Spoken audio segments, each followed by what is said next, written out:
السلام عليكم. halkan waa Hanweyn Media hoyga cilmiga iyo teknolojiyadda.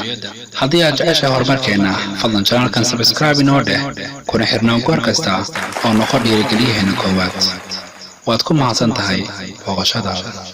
Assalaamu calaykum waraxmatullaahi wabarakaatuh. Waana wanaagsan daawadayaashana qiimaha iyo qaayaha naga mudan meel walba joogtaan, waxaad ku soo dhawaataan muuqaal cusub. muuqaalkan insha Allah waxaan ku daawan doonaa qaabka la isaga xiro sawirada iyo muuqaalada iskood kaga soo daga WhatsApp-ka.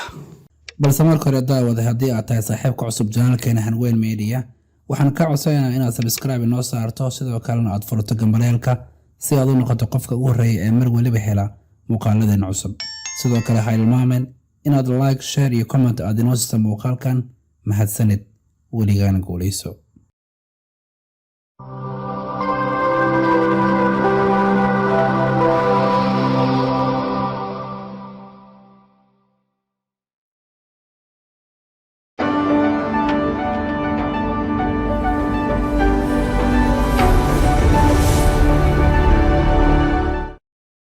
soo markale daawade, si aan isaga xirno maqaalada dokumentiyada iyo sawirada iskood kaga soo daga WhatsApp-ka, marka hore waxaan u baahanahay inaan soo kicino WhatsApp-ka.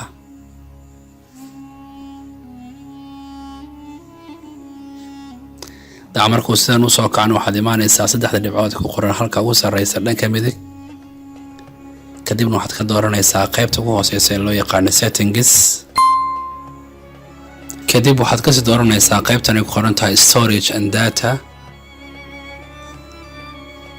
waxaad toos u imaanaysaa qaybtan hoose ay ku qoran tahay media auto download. sida caadiga ah codadka mar waliba si automatic ayay u soo degi doonaan, balse waa gudaha WhatsApp-ka kaliya. balse muuqaalada, sawirada iyo dokumentiyada haddii aadan iska xirin waxay si toos ah u soo aadi doonaan galeriga taleefankaaga. haddaba saddex qayb halkan way leeyihiin. qaybta kood marka aad ku dhufato when using mobile data marka aad isticmaalayso daatada mobilkaaga. dabcan iminka aniga dhammaan afartaba ima saarno oo aniga ka saaray, balse haddii ay sidan ku saaran yihiin tick, macnaheedu waxay tahay inaad ogolaato inay soo degaan sawirada, codadka, videoska, muuqaalada ama dokumentiyadaba. marka haddii ay sidan dabcan tick ku saaran tahay, adigaas waxaad samaysaa kaliya si aad u diido isla markaana isaga joojiso inuu muuqaal, maqal, sawiro iyo dokumentiyo iskood u soo degaan tigta unka qaad. kadibna waxaad dhahdaa okay. hubi qaybta labaad sidoo kale in ay tig saaran yihiin. haddii ay tig saaran yihiin ka qaad, kadibna okay dheh.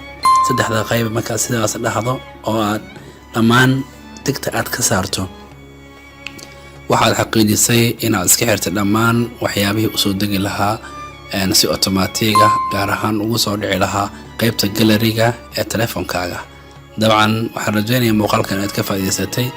muuqaalka xiganta kulmi doonana oo walaalkeen Cabdirasaaq Cabdullaahi oo ku dhaafay sida ay nabadgeliyo. wassalaamu calaykum waraxmatullaahi wabarakaatuh.